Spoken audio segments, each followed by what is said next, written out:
രാവിലെ തന്നെ ഒരു ചേട്ടൻ പുറത്തിങ്ങനെ മീനൊക്കെ തൂക്കിയിട്ട് നടന്നു പോകുന്നു. ഒരു വലിയ മീനെ തൂക്കിയിട്ട് നടന്നു പോകുന്ന കണ്ടപ്പോൾ ഞങ്ങൾ വിളിച്ചു വരുത്തിയ കേട്ടാ. ആ പിന്നാനോ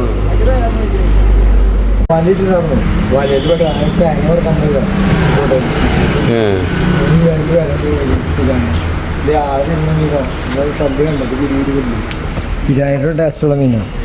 ഇത് വളർത്തു മീനല്ലേ? ഇത് തിരാനെന്ന് പറയുന്നത് വളർത്തു മീനാണ്. പക്ഷെ ഇത് മേലെ മാസത്തിന്റെ അവിടുന്ന് ഒരു കൊല്ലം ഒരുപാട് കളഞ്ഞു ചാടിപ്പോയിണ്ടാവൂല്ലേ? ചാടി കുഞ്ഞുങ്ങൾ പോയില്ല. ഇത് പനിമീനൊക്കെ ഉണ്ട്. പക്ഷെ അതുപോലെ നടത്താൻ പറ്റില്ല. ഇതിന് പറക്കണമെങ്കിൽ കിട്ടില്ല.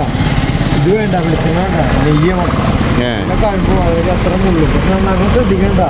ഇതൊക്കെ മുള്ളാകണ്ട, കഴിഞ്ഞ കൊടുക്കണ്ട. ഇവിടുന്ന് അടുത്ത് ഇത് ചെയ്യാം. അത് പിരാന കഴമ്പുള്ള മീനാണ്. ഇത് പറഞ്ഞു വരുന്നത് പിരാനെന്ന ഈ മത്സ്യം നമ്മുടെ നാട്ടിലെ തോടുകളിൽ പോലും ആക്റ്റീവായി എന്നുള്ളതാണ്. എന്തായാലും ഇദ്ദേഹത്തിൻ്റെ കയ്യിൽ നിന്ന് ഞങ്ങൾ ഈ മീൻ വാങ്ങിയില്ല. 1500 രൂപ വിലയുള്ള മീൻ 500 രൂപയ്ക്ക് തരാമെന്നാണ് അദ്ദേഹം പറഞ്ഞത്. പക്ഷേ 200 രൂപയാണ് വിലയുള്ളൂ എന്നാണ് എൻ്റെ സുഹൃത്ത് പറഞ്ഞത്. നിങ്ങളുടെ നാട്ടിൽ ഈ മീനിന് എന്ത് വിലയുണ്ട്, ഈ മീൻ എങ്ങനെയുണ്ട് എന്നൊന്ന് കമൻറ്റ് ചെയ്തോളൂ കേട്ടോ.